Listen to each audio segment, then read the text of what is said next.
Literally, I tell teachers all the time that come work for Omaha Public Schools or any large urban district that you are going to have multilingual learners in your classroom, regardless of whether you're certified to teach that or not. They're going to be in math, science, social studies, physical education, pretty much every content area you have, regardless of whether you're certified to teach them or not. And so that's kind of the biggest piece I always give them is like, ESL students are really the core of public school education, not just in Omaha, but in Nebraska and all over the United States currently. There's never a dull moment, and you have no idea what anyone's gonna say, and you're always learning together. Sometimes translating everything is not always helpful, especially for a student who really wants to learn English. We often default to, oh, well, I'll just translate it. But we also have a number of students who speak languages that are not, you cannot translate them. So what do you do to support them? And if you're leaning into translation, you can't support them. So how else? So find a different way and don't always rely on translation. In the US classrooms, cooperative learning is considered very helpful for students, and rightly so, because you get multiple viewpoints. But sometimes we come from cultures where we don't have that. We just individually work, and that's what I came from. And so when I was put in a cooperative learning situation here, where I had a group of individuals to work with, my professor told me it's okay to not say anything if you're not comfortable in saying things. Because even though you know the language, your accent is different, your intonation is different, and you feel uncomfortable. And so I was given that permission to just observe how language works in different situations, which was so helpful. Another thing that she said to me was, go home and watch some American TV, which I did. I watched a lot of Friends at home. She realized that if I needed some time to just process in my own language, she was completely okay with that. Often would say to me, your language is your resource. It's gonna help you move to the next step.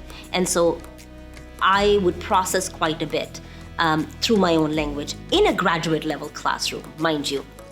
I still remember we were to do a project in one of the multicultural classes.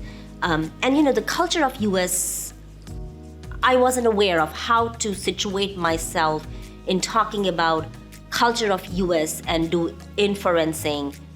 She let me do all of those skills, inferencing, visualizing, through culture of India. And so when everybody else was writing about Mason-Dixon line in the US, I was writing about Indians' partition, India and Pakistan. And she was okay with that, because that's what I was more familiar with. And so sometimes it's not just about language. Sometimes it's also about your familiarity and your own comfort with a concept. And we just have to be okay with giving students that latitude. In terms of advice for not even an ESL teacher, because at the end of the day, we are often all, as a math teacher, we are all ESL teachers. We're all teaching our content in a language that's probably unfamiliar for even native English speakers. So we know that what's good for our language learners is going to be good and impactful for all of our learners. So my advice would be to just keep being open to learning and growth, and be patient with your kids. Their background is probably not going to be the same as ours, and we just have to use that to our advantage. They have the ability to learn, and it's finding the ways to tap into their motivation. Understand to really take an asset perspective with multilingual learners and not a deficit perspective.